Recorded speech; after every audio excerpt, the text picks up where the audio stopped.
Yeah!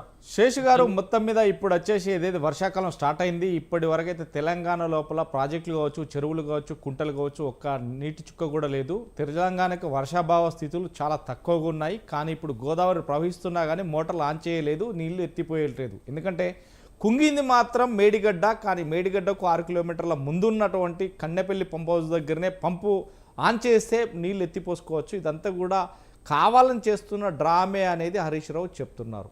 దీనిపై ఏమంటారు, ఎలా చూడొచ్చు? రాజమౌళి గారు, మీకు ప్యానెల్లో ఉన్నటువంటి వాళ్ళకి నమస్కారం.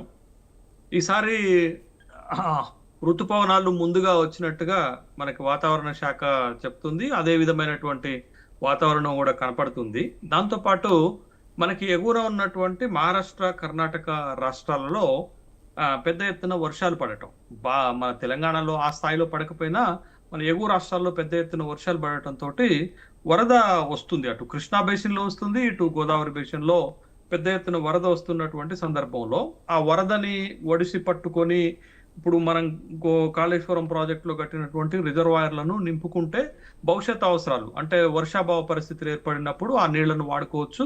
తర్వాత ఈ సీజన్ లో వాడుకోవచ్చు, తర్వాత రెండో సీజన్ లో కూడా నీళ్లు వాడుకోవచ్చు అనేది మనకు వస్తున్నటువంటి వినపడుతున్నటువంటి మాటలు. హరీష్ రావు ప్రెస్ మీట్ లో కూడా అదే విధమైనటువంటి అభిప్రాయాలు వ్యక్తం చేసినట్లుగా మనకు కనపడుతుంది. అంటే వీటన్నిటికీ ముందు జరిగినటువంటి నేపథ్యాన్ని కనుక మనం చూసినట్లయితే, తెలంగాణ రాష్ట్రంలో నీళ్ల పంచాయతీ 2 పార్టీల మధ్య, తర్వాత తెలంగాణ రాష్ట్రానికి ఆంధ్రప్రదేశ్కి మధ్యన నీళ్ల పంచాయతీ, అది గోదావరి బేసిను, తర్వాత కృష్ణా బేసిను, తర్వాత బనకచర్ల లాంటి ప్రాజెక్టు, లేకపోతే కాళేశ్వరం లాంటి ప్రాజెక్టు, లేకపోతే నాగార్జున సాగరు, శ్రీశైలానికి సంబంధించినటువంటి ఒక జల వివాదాలు అయితే కొనసాగుతున్నటువంటి నేపథ్యం ఉన్నది. ఆ విషయమైనా మనం చూస్తున్నాం. ముఖ్యంగా ఏంటంటే, తెలంగాణ రాష్ట్రంలో తెలంగాణ వచ్చిన తర్వాత మనం కట్టుకున్నటువంటి, అంటే దరిదాపు 94,000 కోట్ల రూపాయలు ఖర్చు చేసి మనం కట్టుకున్నటువంటి కాళేశ్వరం ప్రాజెక్టు లో ఉన్నటువంటి ప్రధాన 3 బ్యారేజీలలో మేడిగడ్డ బ్యారేజ్లో 7th బ్లాక్ లో ఉన్నటువంటి ఒక 2 పియర్స్ కుంగిపోవటము వివాదాస్పదమైంది. ఈ 18 నెలలుగా తెలంగాణ రాష్ట్రంలో అదే వివాదం జరుగుతుంది. అంటే ఇప్పుడు ఇక్కడ మనం గమనించాల్సింది ఏంటంటే, 2 పార్టీలు సమస్య ఉంది రాష్ట్రంలో, నీళ్ల సమస్య ఉంది. అది కాళేశ్వరం ప్రాజెక్ట్ విషయంలో కానీ, లేకపోతే బేసిన్ విషయంలో కానీ సమస్య ఉంది. బట్ సమస్య పైన 2 పార్టీలు తీవ్రమైనటువంటి ఆరోపణలు చేసుకుంటున్నాయి. కానీ పరిష్కారం చూపించాల్సిన బాధ్యత అయితే ప్రభుత్వానిదే, పరిష్కారం కనుగొనాల్సినటువంటి బాధ్యత కూడా ప్రభుత్వానిదే అనేటటువంటి విషయం. ఆరోపణలతోటి రాజకీయంగా మైలేజ్ దొరుకుతుందేమో కానీ రాష్ట్రంలో ఉన్నటువంటి రైతులకి తీవ్రమైనటువంటి నష్టం జరుగుతుంది. అందుకే మనం తరచూ చూస్తుంటే బేసిన్లు, బేషజాలు, బేసిక్స్ తెలియదు అనేటటువంటి ప్రధానమైనటువంటి విమర్శలు కడుపు నింపుతాయా? సమస్య పరిష్కారం కాదు. కాళేశ్వరం ప్రాజెక్ట్ లో ఉన్నటువంటి మేడిగడ్డ బ్యారేజ్ కుంగుబాటుతోటి బీఆర్ఎస్ కి ఎంత నష్టం జరిగిందో, కాళేశ్వరం ప్రాజెక్టు పైన సరైనటువంటి నిర్ణయం కనుక తీసుకోకపోతే కాంగ్రెస్ కి అంతకంటే ఎక్కువ నష్టం జరుగుతుంది అనేటటువంటి విషయాన్ని గమనించాలా.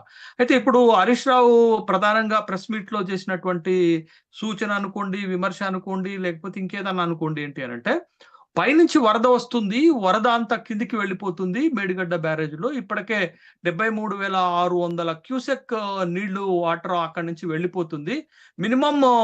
మినిమం డ్రా లెవెల్స్ అయితే మనకి ఎక్కడ ఉంటుంది, 73,5 మీటర్లలోనే ఉంటుంది. కానీ 76 మీటర్లకు నీటి ప్రవాహం జరుగుతుంది. కాబట్టి ఈ నీళ్ళన్నిటిని కూడా మీరు మేడిగడ్డ బ్యారేజ్ తోటి పని లేకుండా కన్నెపల్లి పంప్ హౌస్ కి లిఫ్ట్ చేసుకుంటే అది భవిష్యత్తులో ఉపయోగపడుతుంది. మీరు మోటార్లు ఆన్ చేసి కన్నెపల్లి పంప్ హౌస్ నింపుతారా, లేకపోతే ఒక వారం రోజుల తర్వాత కేసీఆర్ నాయకత్వంలో 1,00,000 మంది రైతులతోటి ఈ కన్నెపల్లి పంప్ హౌస్ మోటార్లను మేమే ఆన్ చేస్తామనేటటువంటి ఒక మాట చెప్పడం జరిగింది. అయితే ఇక్కడ ప్రభుత్వము వస్తున్నటువంటి ఈ వరద వాటర్ మేనేజ్మెంట్ చేసుకోవాల్సినటువంటి అవసరం ఉంది. సరే, మేడిగడ్డ కుంగిపోలేదు అనలేదు, మేడిగడ్డలో అవినీతి జరిగింది అనేటటువంటి విషయం ఇప్పుడు పీసీ ఘోష్ కమిషన్ ఎంక్వైరీ చేస్తుంది. ఇవన్నీ ఉన్నాయి. ఇవన్నీ ఉన్నప్పటికీ కూడా మనం ఇక్కడ చేయాల్సింది ఏంటంటే, అసలు కాళేశ్వరం ప్రాజెక్టు పైన ఏం నిర్ణయం తీసుకోబోతున్నాం? ఇప్పటికే 18 నెలలు గడిచిపోయింది కదా, దరిదాపు 20 నెలలు గడిచింది కాళేశ్వరం మేడిగడ్డ పియర్స్ కుంగిపోయి. కాబట్టి కాళేశ్వరం ప్రాజెక్టు విషయంలో ప్రభుత్వం దగ్గర ఉన్నటువంటి ఆప్షన్స్ ఏంటి? ప్రభుత్వం ప్రాజెక్ట్ ని కొనసాగించాలనుకుంటుందా, లేకపోతే దాన్ని పునర్నిర్మాణం చేయాలనుకుంటుందా, మేడిగడ్డ బ్యారేజీని మళ్ళా అక్కడ రిపేర్ చేయాలనుకుంటుందా, లేకపోతే కాళేశ్వరం ప్రాజెక్ట్ ని పడాబెట్టాలనుకుంటుందా అనేటటువంటి విషయం స్పష్టం చేయకపోవటం వల్ల ఈ విధమైనటువంటి అపోహలు, ఈ విధమైనటువంటిది వస్తున్నటువంటి సందర్భం ఉన్నది. ఇప్పుడు హరీష్ రావు గారు లేవనెత్తుతున్నటువంటి ప్రశ్నలు ఏంటి అంటే, అరే ఇప్పుడు ఒక ప్రాజెక్టులో సరే అవినీతి జరిగింది, లేకపోతే నాణ్యత లోపాలు జరిగింది, ఆ ప్రాజెక్టులో కుంగుబాటు జరిగింది, అట్లనే వదిలేస్తారా అనే దానికి ఎగ్జాంపుల్స్ ఏం చూపెడుతున్నారంటే, ఇప్పుడు మీది ఇదే గోదావరి ప్రాజెక్టు కింద, కాళేశ్వరం కింద ఉన్నటువంటి ఒక జాతీయ ప్రాజెక్ట్ అయినటువంటి పోలవరంలో డయాఫ్రమ్ వాల్ కొట్టుకపోయింది, పెద్ద ఎత్తున నష్టం జరిగింది, 2,000 కోట్ల రూపాయల నష్టం జరిగింది. అయినా ఇప్పుడు మళ్ళా డయాఫ్రమ్ వాల్ ని తిరిగి కడుతున్నారా లేదా? తర్వాత ఎస్ఎల్బిసి టన్నెల్ కూలిపోయింది, మళ్ళా దాన్ని ఇప్పుడు రిపేర్ చేసి మళ్ళీ కడుతున్నారా లేదా? కాబట్టి మేడిగడ్డ విషయం కూడా అదే తీసుకోవాల్సినటువంటి సందర్భం ఉన్నది. ఇప్పుడు మీరు కన్నేపల్లి హౌసెస్ కానీ, ఈ కాళేశ్వరం ప్రాజెక్ట్ లో ఉన్నటువంటి 15 రిజర్వాయర్స్ కానీ ఇప్పుడు గనక మనం నింపుకోగలిగితే దరిదాపు 21 లక్షల ఎకరాలకు నీళ్లు ఇచ్చేటటువంటి అవకాశం ఉంటుంది. ఈ అవకాశాన్ని వదులుకోవద్దు అనేది వాళ్ళు తీసుకొస్తున్నటువంటి ఒక మాట. ప్రభుత్వం కూడా ఒక స్పష్టమైనటువంటి ప్రకటన చేయాలి. మేము వాటర్ మేనేజ్మెంట్ ఇన్ని లక్షల ఎకరాలకు ఈ ప్రాజెక్టు ద్వారా నీళ్లు ఇవ్వబోతున్నాము. ఇప్పుడు కాళేశ్వరం ప్రాజెక్ట్ ఎన్డిఎస్ఏ రిపోర్ట్ అంటున్నారు. ఎన్డిఎస్ఏ రిపోర్ట్లు ఇచ్చినటువంటి కేవలం కాళేశ్వరానికి ఎన్డిఎస్ రిపోర్ట్ పనిచేస్తుందా అనేటటువంటి ప్రశ్నకు కూడా మనం సమాధానాలు చెప్పుకోవాల్సినటువంటి అవసరం ఉంటుంది. ఎందుకంటే మనం ప్రభుత్వంలో ఉన్నాం, బాధ్యతలో ఉన్నాం, ఆ బాధ్యతను సక్రమంగా నెరవేర్చాలి. రైతులకు కావాల్సినటువంటి నీళ్లను పూర్తి స్థాయిలో ఉన్నటువంటి ప్రాజెక్టుల ద్వారా కేటాయించాలి. తర్వాత కృష్ణా బేసిన్ లో, గోదావరి బేసిన్ లో మనకు రావాల్సినటువంటి నీటి వాటాలను మనం తీసుకోవాలి. ఇప్పుడు ఒక చిన్న ప్రశ్న అండి, నేను మన స్వతంత్ర టీవీ ద్వారా ఒక ప్రశ్న లేవనెత్తాలనుకుంటున్నాను. ఇటీవల బనకచర్ల విషయంలో అనేకమైనటువంటి వాద ప్రతివాదనలు, సవాళ్లు ప్రతి సవాళ్లు వచ్చాయి.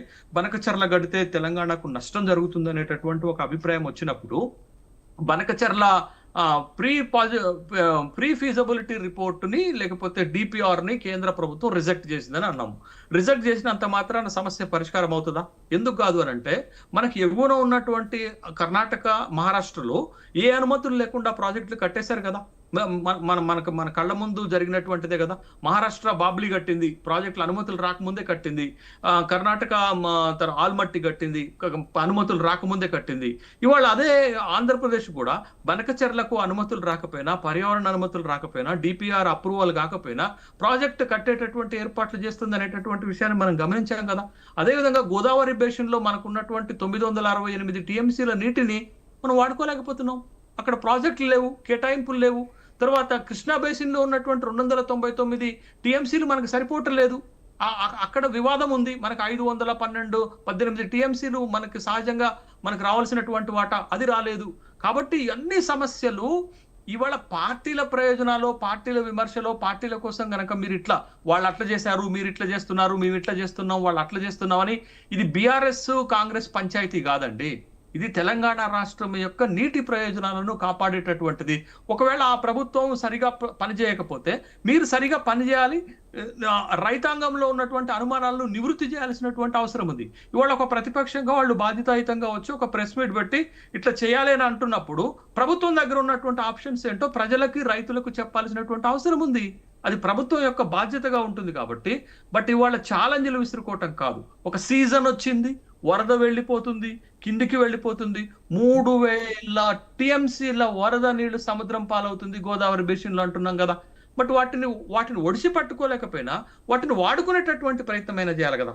కాబట్టి కాళేశ్వరం విషయంలో ఎన్ని అపోహలు జరుగుతున్నాయి, కాళేశ్వరం విషయంలో ఎన్ని అనుమానాలు రేకెత్తుతున్నాయి, కాళేశ్వరం విషయంలో ఎన్ని సవాళ్లు ప్రతి సవాళ్లు రాజకీయ విమర్శలు అవుతున్నాయి, వీటన్నిటికీ ఫుల్ స్టాప్ పెట్టి అసలు కాళేశ్వరం ద్వారా మనం రాష్ట్ర ప్రయోజనాలను కాపాడుకోగలుగుతామా లేదా అనేటటువంటి స్పష్టత రాష్ట్ర ప్రభుత్వం ఇవ్వాల్సినటువంటి బాధ్యత ఉంది కదా. కాబట్టి ఎన్డిఎస్ఏ రిపోర్ట్ లో కూడా ఏం చెప్పారు అనంటే, మొత్తం కాళేశ్వరం ప్రాజెక్టుని మూసివేయమని ఏం చెప్పలేదు కదా. మేడిగడ్డలో కుంగిపోయినటువంటి పియర్స్ ని రిపేర్ చేయాలి. ఆ రిపేర్ చేయాల్సినటువంటి బాధ్యత గుత్తేదారు తీసుకోవాలి. ఆ రిపేర్ అయ్యేటటువంటి ఖర్చులు మొత్తం కూడా గుత్తేదారు నుంచి వసూలు చేయాలనేటటువంటి అంశం కూడా ఉంది కదా. అంటే కాళేశ్వరం ప్రాజెక్ట్ లో కుంగిపోయినటువంటి పియర్స్ ని రిపేర్ చేసుకునేటటువంటి అవకాశం, ఒక ఆప్షను తెలంగాణ ప్రభుత్వానికి ఉంది అనేటటువంటి మాటను కూడా మనం పరిగణలోకి తీసుకోవాలి కదా. కాబట్టి ఆ ప్రాజెక్టు 94,000 కోట్ల రూపాయలు ఇప్పటికే ఖర్చు పెట్టాము. ఇంకొక 50,000 కోట్ల రూపాయలు ఖర్చు పెట్టి పూర్తి స్థాయి ప్రాజెక్ట్ తీసుకోవాల్సిన అవసరం ఉంది. కాబట్టి ఇవన్నిటిని రాష్ట్ర ప్రభుత్వము రైతాంగంలో ఉన్నటువంటి వచ్చినాయా? అనుమానాలను నివృత్తి చేయాల్సినటువంటి అవసరం ఉంది. ఈ నెంబర్ రైట్. ఈ నెంబర్ ఇచ్చిన నీకు ఫోన్ చేస్తాను. టీఆర్ఎస్ అన్న మాట్లాడకండి. టీఆర్ఎస్ అన్న అది పద్ధతి కాదు. అది బంద్ పెట్టండి, మాట్లాడకండి. కాబట్టి ఇప్పుడు హరీష్ రావు లేవనెత్తుతున్నటువంటి ఈ ప్రశ్నలన్నిటికీ కూడా సమాధానం చెప్తే సమస్య పరిష్కారం అవుతుంది కదా. కాబట్టి కాళేశ్వరం ప్రాజెక్ట్ ని వాడతారా వాడరా, వాడితే ఎట్లా వాడతారు అనేటటువంటి ఒక సమస్యకి పరిష్కారం చూపించాల్సినటువంటి బాధ్యత అయితే రాష్ట్ర ప్రభుత్వంపై ఉంది అనేటటువంటి విషయాన్ని గమనించాలి. రైట్ శేషు గారు, మళ్ళీ మీ దగ్గరికి వస్తాను. ఏదైతే ఇప్పుడు మనకు జూమ్లో మల్లెపాక యాదగిరి బీఆర్ఎస్ రాష్ట్ర నాయకులు, అదేవిధంగా రాజు నేత బీజేపీ రాష్ట్ర